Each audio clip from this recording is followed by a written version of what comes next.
So this is part 2 of the new Order of the Blue Rose Virtues series. So this is adding on to the original Order of the Blue Rose series, but this is talking to you, today's divine feminine. We are not the divine feminine of many thousands of years ago. We're not the divine feminine of last year. We have come a very, very long way. And if you haven't checked out video number 1, please pause here and check that out. Lots of good info that brings you to this point. So the original Order of the Blue Rose virtues, again, are truth, peace, harmony, love, and valor. Those original virtues have evolved to meet the needs of today's divine feminine. With the rising frequency in the collective and in the consciousness of us, the actual divine feminine, this reflects this call of the Blue Rose teachings to be more accessible and relevant for the modern world. The flame of the dragon priestesses and goddesses is always integrating, evolving that expression so that we are relevant. We always embody integrity, authenticity, and sovereignty, which is shaping today's energies. When you check out pretty much any social media site, you're going to see those words: integrity, authenticity, and sovereignty. Whether the beings sharing them have that in true form or not remains to be seen. They have become catchphrases. However, we embody them and we endeavor to teach that you can embody them. And this is what rises the divine feminine.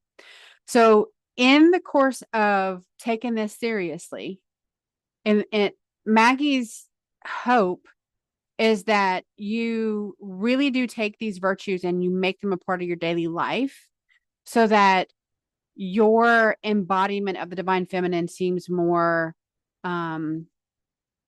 doable, right? Because let's be honest, when we go from what we've been taught to what we're really supposed to embody, the truth of the divine feminine, it can be daunting because you have to unlearn things that have been a part of your daily life. So what you're going to do is you're going to do this in digestible pieces. That's why this has been broken down into the series that it is.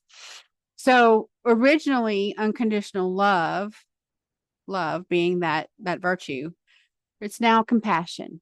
Compassion is a huge aspect of us walking the walk, right? Not just talking about it. When we talk about elevating humanity's consciousness, a requirement of that is that we are truly compassionate to all living beings. That means the planet, the trees, the environment, the water, the animals, and humanity. So this is a big task for people that are not used to being compassionate to all living beings under that big umbrella. It requires what you could call radical empathy, embracing diversity and the collective healing in a duality, polarized society. It's all about active listening of many groups that are marginalized. They don't get their voices heard by groups or beings that truly have their best interests at heart. Do they get heard? Yes, I believe that they do now more than ever. But I think they also get exploited. And I don't know that that's helpful for them. For many, I would venture to say it's not. But we want to foster unity and healing through the connection. In this digital age, it's easier to do than ever, but it also can be very detached. What we want to do to embody this daily is to share kind words, absent of judgment, shame, and blame. We don't want to layer on any more negative and low vibrational frequencies to something when we're trying to elevate the frequency. You're just going to cancel each other out, right? So no shame, no blame, no judgment, just kindness and compassion in your online communities, in your social spaces, and set your intention from the very beginning that you're going to share from your open heart chakra. So you can literally say, open my heart chakra 50%, because it depending on what you're doing in your life, your heart chakra can be constricted. If your heart is feeling exceptionally vulnerable, it's going to constrict down a little bit. So it's not pulling in all of this. It's too much. It's just too much. In order to share, you're going to have to open your heart chakra up, which means you make yourself a little bit vulnerable. Like you're going to feel it, and you should. That's true compassion. Next, originally known as intuitive knowing, it's now wisdom. And wisdom is the direct connection to Sophia. That inner wisdom, divine truth, gnosis, guided by Mother Sophia, allowing the divine priestess to navigate with clarity and integrity. Today's wisdom manifests as embodied discernment. Discernment is another word that I think people use, but they don't really practice the skill. It's a skill of discernment. When we blend our intuition from our gut, our primary brain, to the critical awareness, that's how we can navigate misinformation and the noise of society. When you're really tapped into your discernment, you can, and your frequency is rising, you can cut through false light, and you can detect when someone is speaking to you without a soul, or they're a clone, or they are manipulating you. You can discern that, like absolutely easily done without any drama. You just know what it is and you move on, right? You block, delete, whatever you need to do to get rid of that energy, because it is not for you. It's about trusting your inner guidance, trusting the gnosis. Gnosis is really not up for debate. People in this culture, in this time and space, they always want the receipts. And I ask you, how do we show receipts of an entire culture of people, a subset of humanity that has actively been tried to suppress, oppress, and erase? Well, how does the divine feminine show you our true history, our true lineage, when it's been burned, when people that tried to talk about it were burned at the stake, they were beheaded, books were burned? And we already know that just because it's on a written page doesn't mean it's accurate. It just means that someone put words on a page and they published it. So no longer do we subscribe to that. So for me in my life, I have learned how to use the skill of discernment to find truth that resonates within my being, comes up through my entire soul, my own knowledge from my own experiences. No one gets to tell me that did not happen. I am the own authority of my life and my many, many past lives. So that, again, that comes into play where you stand in your truth, right? No matter the circumstances. So how can you navigate this with authenticity? Daily embodiment is putting it into practice.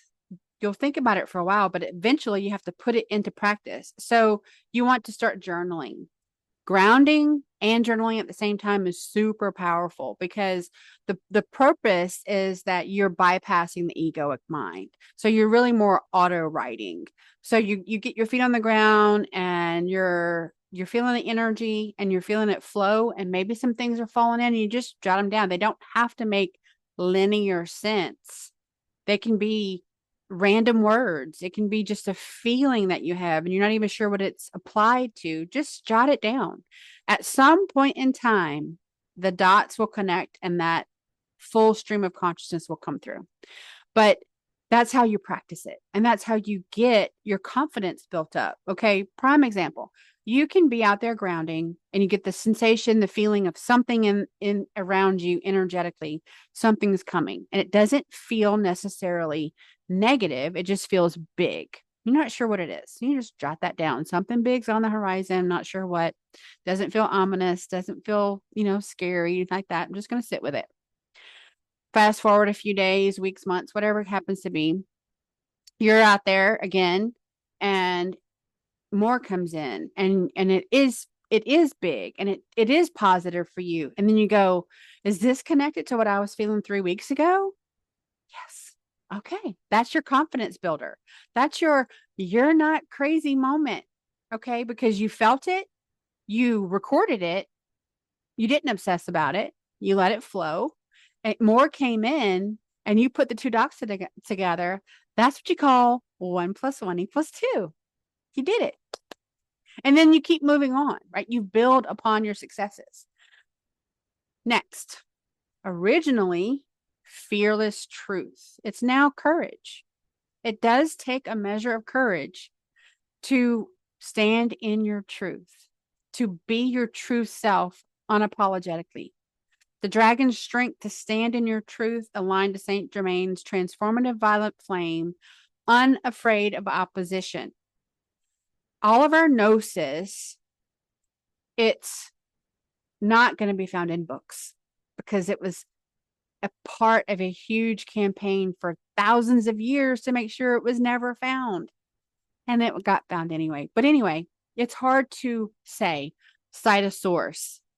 Okay, so we're hardwired, especially through our indoctrination camps, aka higher learning, to cite your source. Otherwise, it didn't happen. Well, I'm going to tell you something. Lots of significant events have happened in many, many, many of my lives, and none of them are cited sources.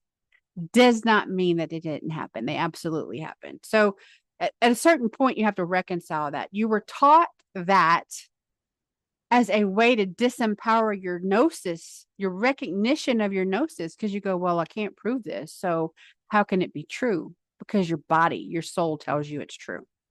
And whenever you connect with someone that also has that truth, that is a resonant frequency that you cannot deny. So many of our accomplishments, you're not going to find it. You just have to recognize them. But courage evolves through being vulnerable. You allow yourself vulnerable authenticity and then a little bit of bravery. I've always said it takes a little bit of courage and a whole lot of faith. And that's true.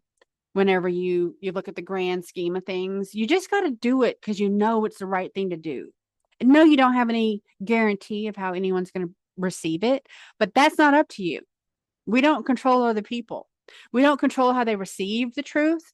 It's just up to us to be courageous enough to stand in our truth and speak it because we believe it and we're living it and we're being authentic human beings now. So the world that demands perfection is not perfect. That is a false ideology. There is no perfection. There is no perfection. There is no perfection. There are moments in time that can be perfect for you, but is not perfect. That is that hamster wheel negative loop that the matrix wants to keep you on, so that you're always giving your energy to something that truly does not exist. But when you're out there and you're speaking, whether it's online or with your family or whatever the case may be, just keep speaking from your heart and not from your ego. People that do not like what you say are going to come at you to trigger you, to get you to be less sovereign and drop into lower frequencies of shame, blame, guilt, fear, frustration, judgment. Don't do that. Pause, pivot, go away, ignore, do what you have to do to maintain your peace and sovereignty. Share your personal stories in your own journey, your own aha moments. And, sometimes you got to be willing that whatever comments people make, that's where they are in their journey. That's a them problem, not a you problem. You cannot fix other people because they have to do their shadow work. The best thing you can do is keep working on yourself, keep being authentic, keep being genuine, keep being sovereign, keep doing what you know is absolutely true for you, and let the chips fall where they may. Originally known as divine creation, it's now just creativity. Traditionally, it's about this goddess power to birth new realities. However, when we are in a collaborative state and we are pulling that energy up through that divine priestess, divine goddess, we see things on a whole new level of possibility, right? I have been called to do things like digitally, technology, different things that I never saw myself doing, creating a website, things. I'm pretty sure some like IT master was channeling through me because I don't normally have those abilities. but I didn't shy away from them because I was strongly led to do them. You just got to step out of your comfort zone, and then you develop new ways of divine feminine creativity. You don't know what you can do until you try it. Channel your inspiration, hum, sing, write in your journals. These are powerful creative forces. A lot of clarity, healing, and alignment can come from auto writing and journaling. Whenever you are tapped into that divine authority, we call it sovereignty now. And you're really looking at, how am I going to be in this autonomous but yet interconnected space? What you want to do is you want to allow your guidance to come up and through, but balance it. So you want to balance your strengths as a person with maybe a collective responsibility that you have, but infuse it with your new divine feminine gnosis. So it's going to look like a change in perspective. Other people that are like, this is a prime example. One of my main human issues that I had to heal from was I was really, really bad about judging other people. Mostly because I grew up in a family that loved to judge other people. That's the example that was made for me. And then I went into a career where I was basically paid to judge other people. And so it didn't seem like I was doing anything wrong. I felt emboldened to do it, but it was wrong. It was definitely wrong. And so it was a habit. It was a non-serving habit that I had to break myself of. And I would avoid people that were, there's nothing wrong with them. It's just that when we got together, it was a big judgment fest. And I didn't want to participate in that anymore. It no longer felt good. It didn't feel fun, but I wasn't in control of them. And I wasn't going to sit around and pretend that they weren't judging others. It wasn't my thing. So I lost friends because I no longer participated in what they considered fun. I had to be okay with that. And at the end of the day, I am okay with that because it's allowed me to grow, and I don't want to be judgmental at all. But I do still check myself because I do still find myself being judgmental at times. So it's a journey. It's not a checklist. You're not going to, if you ever come across somebody that's like, yep, I did my shadow work, I'm good, I'm never going to have to do that again, go the other direction. It's not a checklist. It's not a certification. This is a day-to-day journey of your evolution. We're always, always, always evolving if you're doing it right. So setting your energetic boundaries, enforcing those energetic boundaries, you got to be prepared for the fallout. And sometimes people are going to just go the other direction because you have radically changed so much. They don't identify with you anymore. It's really a frequency mismatch. Who they still are, but who you now are two different frequencies.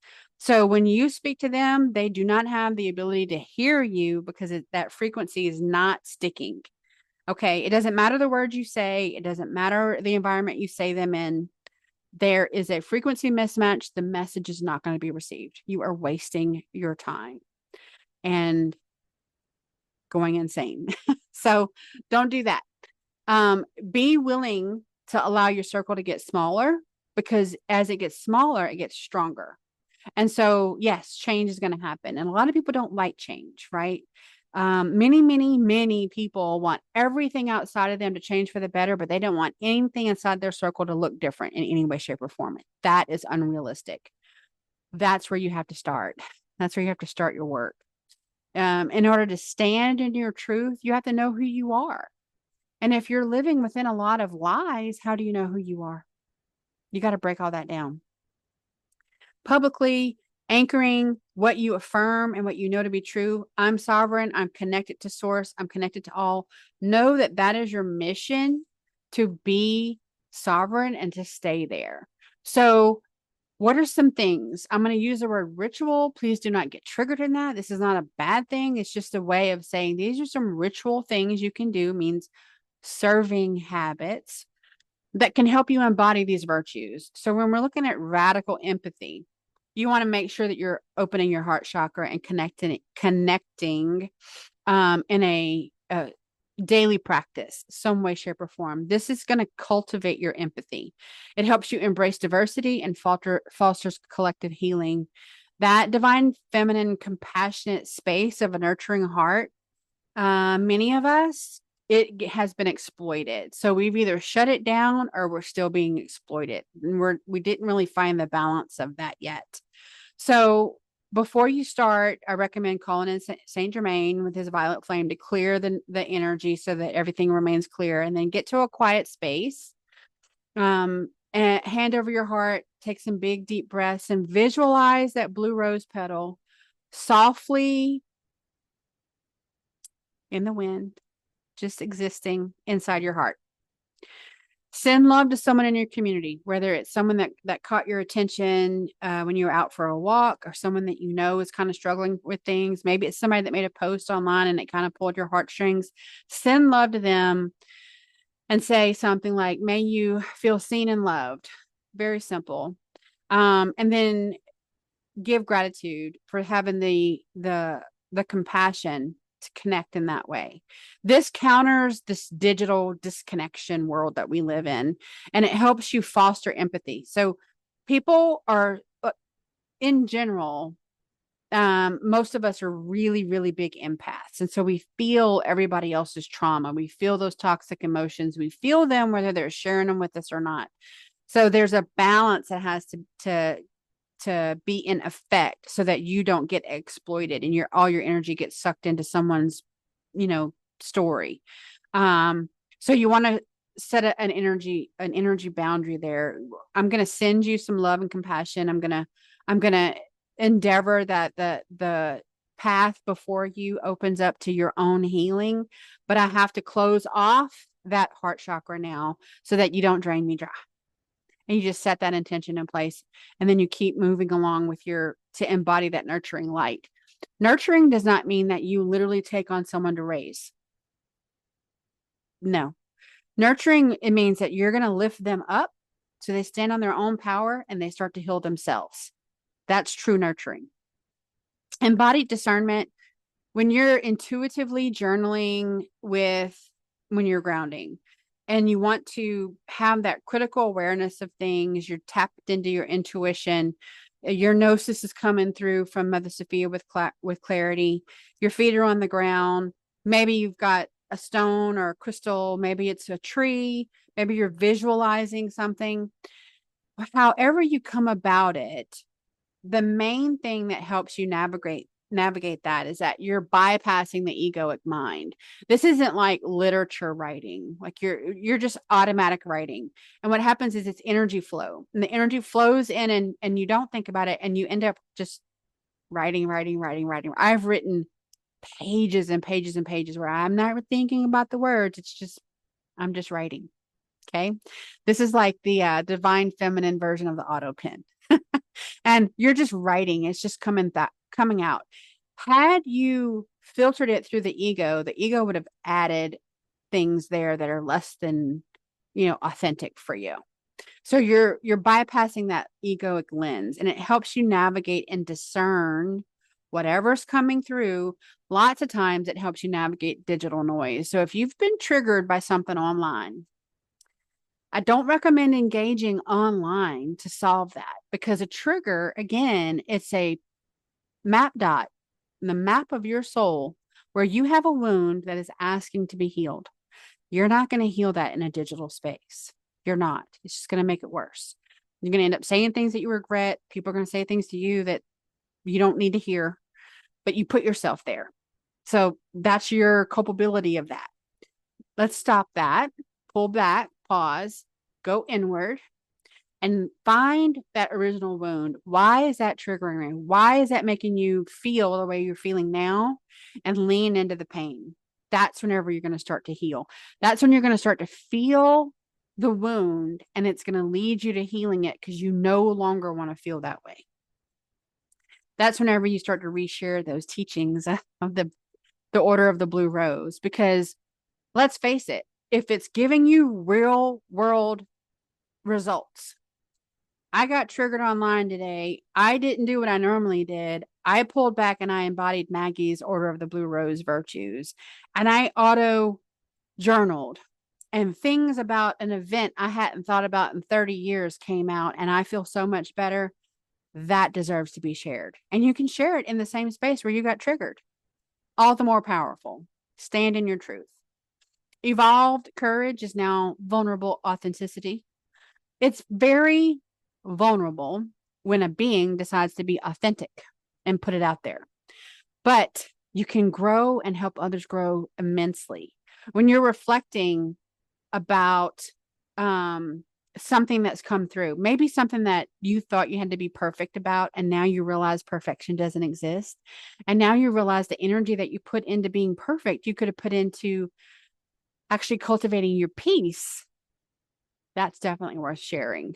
So something like, I speak my truth with love and courage, gives you the oomph to get out there and make that statement. And you're gonna have some pushback, right? Because people are uncomfortable whenever it's real. When you can get real with people and they start to get triggered, they get uncomfortable. And what do? They attack, they lash out. Then you want to give them the same advice that worked for you from your heart space. Take a pause. I'm not reacting. I'm going to give you the advice that helped me the last time I became triggered. And you just put it out there. Step 1, put your feet on the ground. Step 2, hydrate with some Himalayan salt. Step 3, let the sun hit your face. Step 4, journal what you're feeling. Stop lashing out at other people and heal yourself. See, the more we do this on an individual basis, the more it ripples out into our immediate vortex. So that's your home, your immediate circle, your work, family, your community, the school, whatever you're involved in. And it helps raise the frequency of other people, whether they are even aware of your existence or not. Energy flows. Energy flows through everything, walls, trees, down miles and miles and miles and miles. You're in your car and you're feeling great and you work through some stuff and your frequency is really, really high. You're driving down through a bad part of town. You're elevating the frequency as you go. It's a beautiful thing. Trust me. The more you share your authentic stories, your real, true stories, which again makes us vulnerable, but also validates your authenticity, you're going to amplify the divine feminine voice. All of a sudden, people are going to go, this is what needs to be shared. This is real. I can work with this. This is helpful. Like, you're going to resonate with more divine feminine and you're going to resonate with more divine masculine who have not balanced their divine feminine. See, within everybody, whether you're male or female in this life, we have a divine masculine side, a divine feminine side, and an inner child.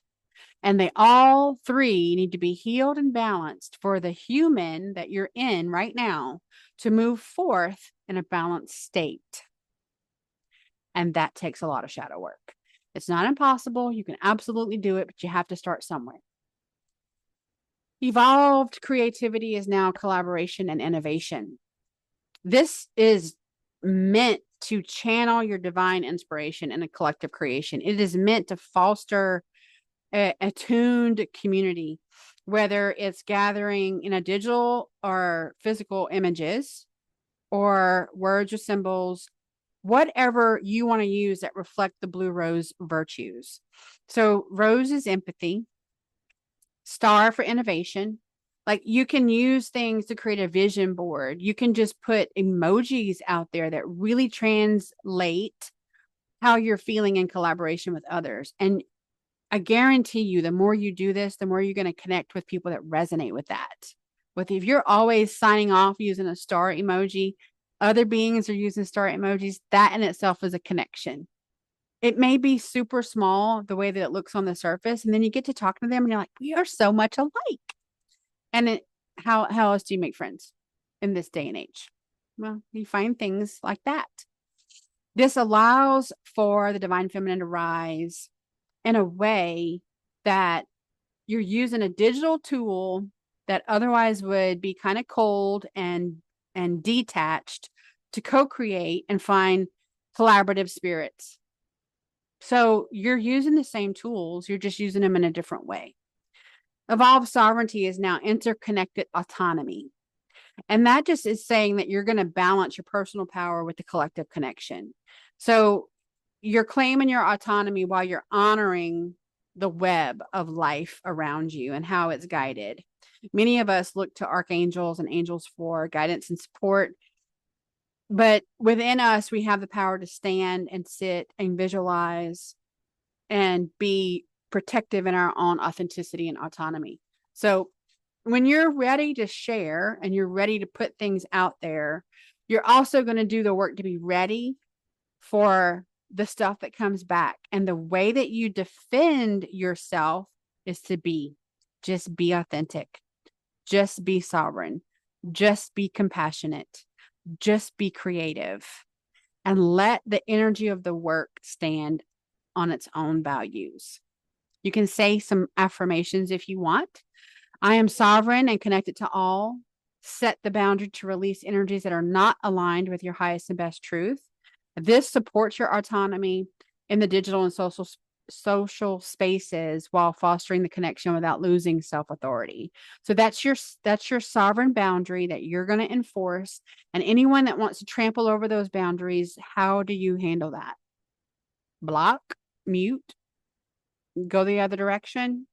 You're in control of you. You're not in control of them. So if you don't want to hear from those anymore, you have tools to use.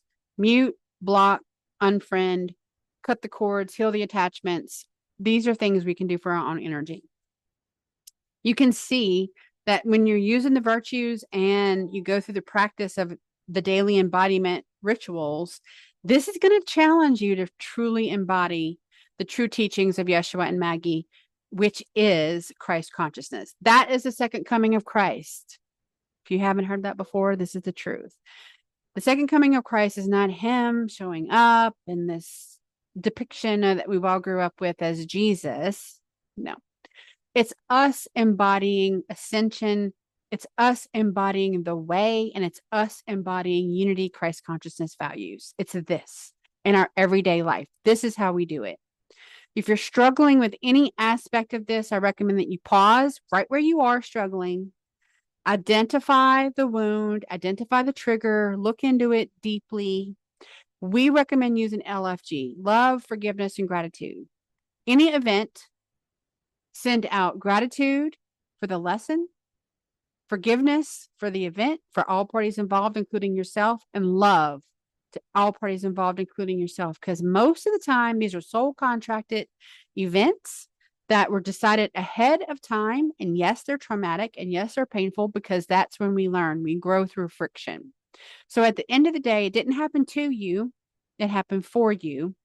It's for you to grow. It's for you to evolve from, and to be a higher consciousness being. And you're still practicing judging and shaming and blaming and guilt and all these things. That's a low vibration.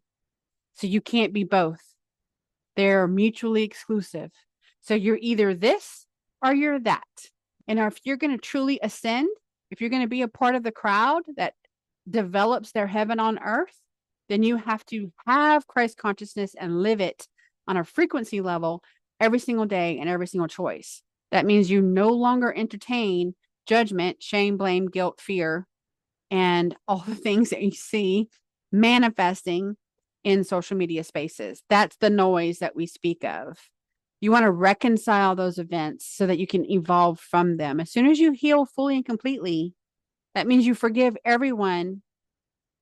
No, forgive, but I won't forget business. No. We want to forgive and we want to forget. We want to let it go. Let it go fully and completely. I have a whole series about letting go. Because if you don't, you still carry that chain around. You haven't done anything.